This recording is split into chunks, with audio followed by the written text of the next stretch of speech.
Alright. Okay. 15 minutes has elapsed. We've boiled our grain, or excuse me, we've put our grain, soaked it in the warm water. It has not come to a boil yet. It's very important that you don't boil your grain in there. It can impart off flavors. When you're doing a partial mash, like this recipe is, you just want to keep it in a hot water bath. And here's one of my little brewer's tricks I've come up with. You want to drain your bag. I've got it suspended above the water, hanging on my microwave door. Works. Comes out good. You're going to let that drain.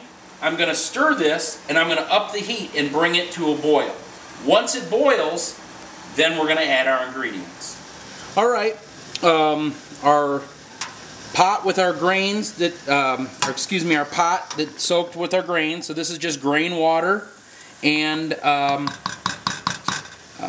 grains and water soaking, has come to a boil.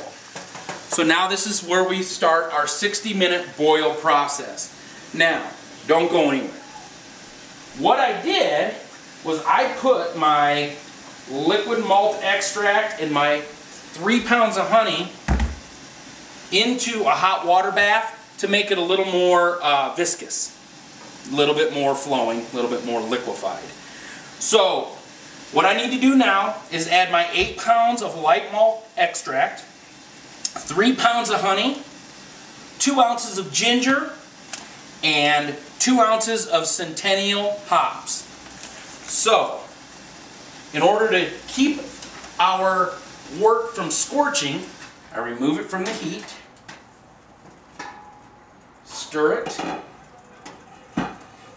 get a good kind of circular motion going in your brew pot. You don't want to slosh it around because this, because of the grains, is a bit sticky and it will make a mess.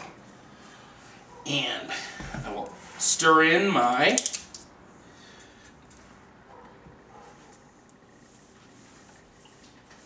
malt extract.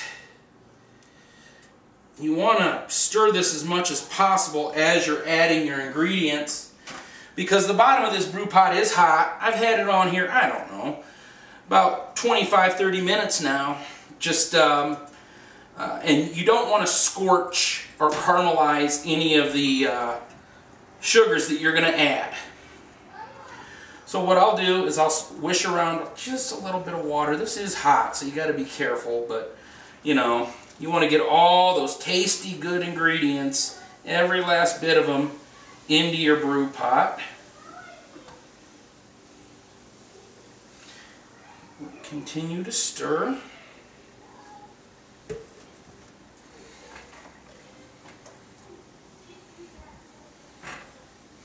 Add in your 2 ounces of ginger. Continue to stir, and you can feel the malt extract on the bottom of the pot. So having pulled it off of the heat at this point is going to ensure, or at least take you steps closer to not scorching the bottom. There again, you want to keep it moving around. I'm going to add my hops. I'm going to add my honey. And we're going to return it to the boil. And we don't do anything to it except for stir it. Keep an eye on it. Do not let it boil over. 45 minutes from now, we'll add some more tasty ingredients.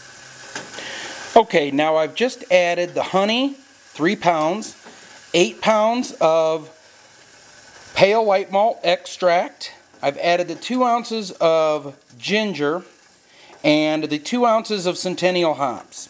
And as you can see, those guys going around, those are whole leaf hops. More than likely what you'll get from your brew store are little pelletized hops. Nothing wrong with those. In fact, I've used them almost exclusively until this point. So anyways, you see your hops going around. It's very important to keep this stirring because there is a very high amount of sugar in this brew pot right now. Of course, we just 11 pounds of honey and pale malt extract combined, not to mention the grains that we put in there earlier. So you really got to keep it moving around. This is the point now where we have to bring it back to a boil. Once we bring it back to a boil, you're going to set your timer for 60 minutes, and then you will follow the brewing instructions forward. Alright, there we go. We got the boil. Because of all the fermentable sugars that we added, the light malt extract 8 pounds, the honey 3 pounds, the grains, it took me about 10 minutes of stirring this for it to bring it back to a boil as we had before we added our ingredients. So they say, and this wisdom was imparted on me by a brewer friend of mine, a watched pot never boils. An unwatched brew pot boils over. And you do not want to boil over, because that will rise up, come out, spread all over your range. It will dilute, it'll cut back on the ingredients in your beer, and it makes a horrible mess. But if you've homebrewed, everybody knows what the boil over is. So we're going to go ahead, set our timer for 60 minutes, start it, and wait. And I will stand here over this pot vigilantly, and I will stir it, because you want to keep those ingredients mixed up. And remember, there's a lot of sugar in there. So there we go, and we've got about 60 minutes of boil, and we've got some more ingredients that we need to put in over that time, and we will be doing that as we go.